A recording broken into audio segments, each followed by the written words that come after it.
बिस्मिल्लाहिर्रहमानिर्रहीम। अस्सलाम वालेकुम मेरे बच्चों, कैसे हैं आप लोग? उम्मीद है व्यूवर्स भी बिल्कुल खैर आफियत से होंगे। आज हम क्लास 6 अलजबरा का चैप्टर पढ़ेंगे जो कि चैप्टर नंबर 8 है क्लास 6 के अंदर अलजबरा। ठीक है, तो बेसिक नॉलेज आपको मैं दूंगा और वो इंशाअल्लाह बाकी क्लासों में आपको काम आती रहेगी। मेरी तरफ ध्यान देंगे, इधर उधर नहीं देखेंगे बेटा। तो बोर्ड पे देखें, सबसे पहले चैप्टर नंबर 8 है हमारे पास।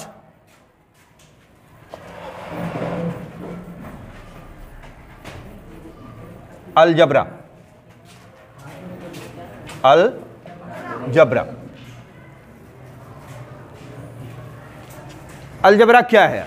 अलजबरा रियाजी की एक शाख है। अलजबरा रियाजी की एक शाख है। Algebra is the branch of mathematics. Definition क्या है अलजबरा की? कि नंबरों के साथ एबीसी का इस्तेमाल, नंबरों के साथ एबीसी का इस्तेमाल अलजबरा कहलाता है। मिसाल के तौर पर ये 5 है, उसके साथ मैंने कोई भी एबीसी का एक लेटर लिख लिया 5A, ये अलजबरा है। अगर सिंपल एक नंबर लिखा होता वो अर्थमेटिक, उसके साथ लेटर्स का इस्तेमाल, वेरिएबल्स का इस्तेमाल अलजबरा कहलाता है। अब इधर को, अब जैसे ये 7, ये Z है, तो 7 के साथ ये जो Z का लिखा जाना है, दिस इज कॉल्ड अलजबरा। यानी नंबर्स के साथ वेरिएबल्स का इस्तेमाल अलजबरा कहलाता है। ठीक है, तो सबसे पहले अलजबरा की बुनियाद 820 AD के अंदर रखी गई। कब बुनियाद रखी गई बेटा इसकी? 820 के अंदर। और एक मुसलमान साइंसदान था जिसका नाम था मूसा। क्या नाम था उसका? अल ख्वारज़मी। अल ख्वारज़मी, इस मुस्लिम साइंटिस्ट ने अलजबरा की बुनियाद डाली। ठीक है, यानी नंबरों के साथ वेरिएबल्स का भी इस्तेमाल किया।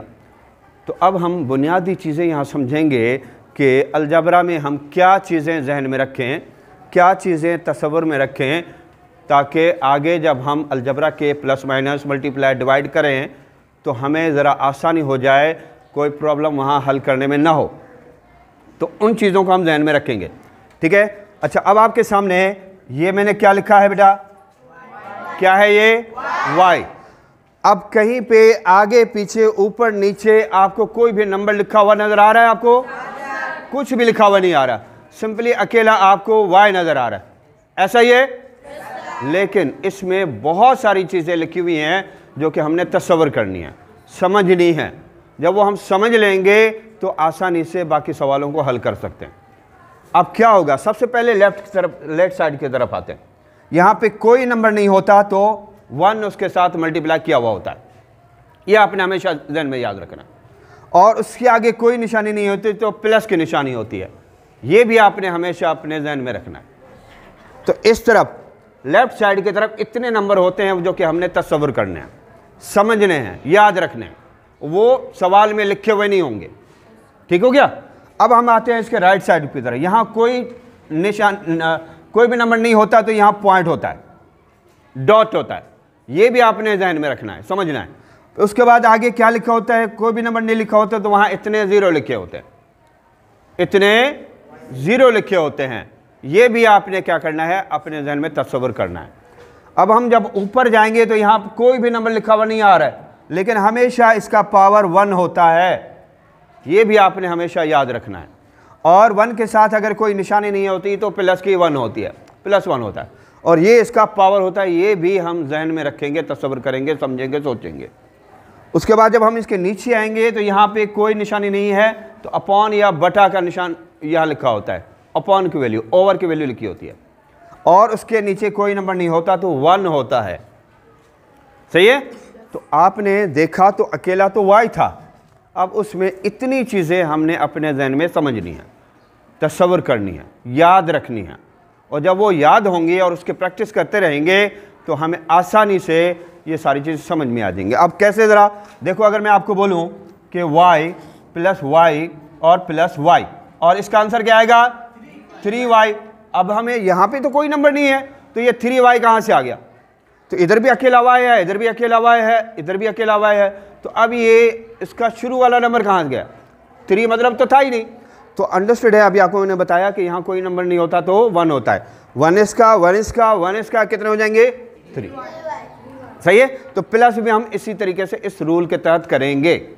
अब अगर फर्ज करो ये 5y है और -y, अगर ये माइनस करूं तो क्या आएगा इसका आंसर? 4y।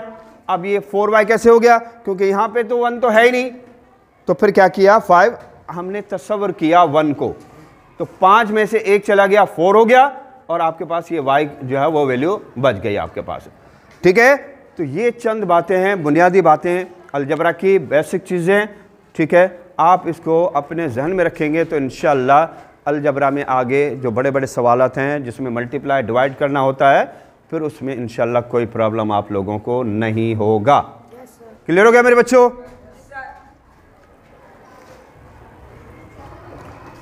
तो अब कोई सवाल हो तो आप पूछ सकते हैं मुझसे। समझ में आ गया? अब आप अच्छे तरीके से इसकी प्रैक्टिस करते रहेंगे, और अगर व्यूवर्स को कोई पैगाम देना चाहो तो कैमरा आपके सामने है। सर के चैनल को सब्सक्राइब करें, लाइक करें, शेयर करें। Thank you.